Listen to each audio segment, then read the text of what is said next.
Hello everyone, this is my new to me 2001 Dyna lowrider.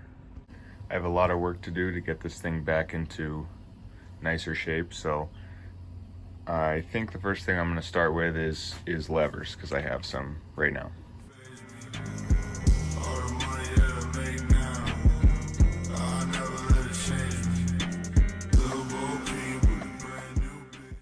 Well, the levers were pretty easy to install. The only thing I had to do was take away some material on the inside where the bushings go through into the clutch cable. Other than that, it was super easy on both sides.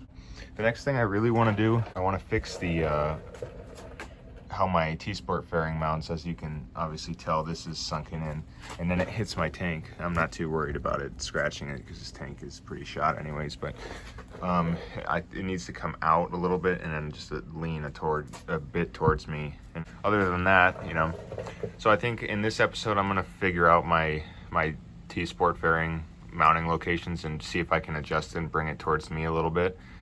Yeah, and I want to put a full fender back on it in the back, and it needs a front fender up here. So it's kind of a basket case, If you want to come along with me on this journey of putting this thing back together or making it more presentable, then you're in for a ride. It's going to take me a while.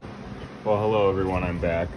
Sorry about the fan noise. It's about 650 degrees in here. But what I ended up doing to fix my T-Sport bracket or T-Sport fairing lack of mounting issue was I 3D printed these clamps right here that attach to like an M5 bolt that I then drilled into the back of the bracket.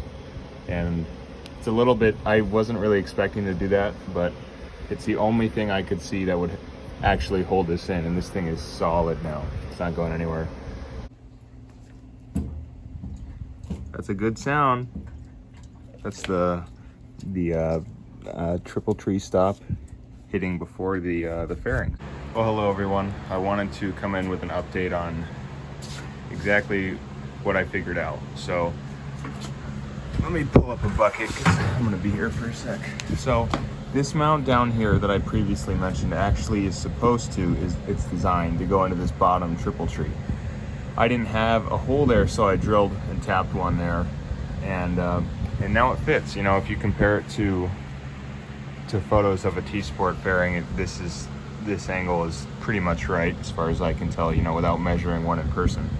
But I ended up not needing these braces right here that I 3D printed for this, just because this is now super solid now that it's mounted in there. I don't have the right headlight bracket. As you can see, I kind of rigged something up to go off of that mount there, where it's supposed to be upside down actually. I would kind of like to get the eyebrow that when you don't run this fairing, it's that chrome eyebrow, chrome or black. But just for right now, this is I'm happy with this. So that gets rid of the hose clamps that were on there when I got the bike. They marred up everything.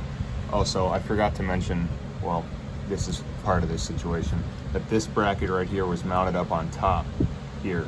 It's supposed to go below the triple trees, as you can see right there. So now that that's done, everything fits a lot better. It doesn't hit the tank anymore, which is nice. No more squeaking and no more scratching.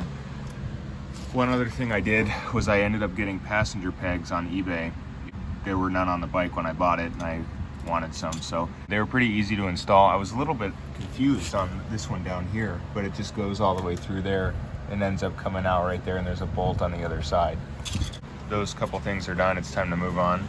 I don't really know what I'm gonna do exactly next. I want new mirrors, I want to put hand controls back on it, so that's going to be a big task in itself. But I guess this is going to be the first video on this bike on my channel, so I hope you guys are down to come along for the ride with me trying to take a piece of shit and make it nicer. So yeah, thanks for watching.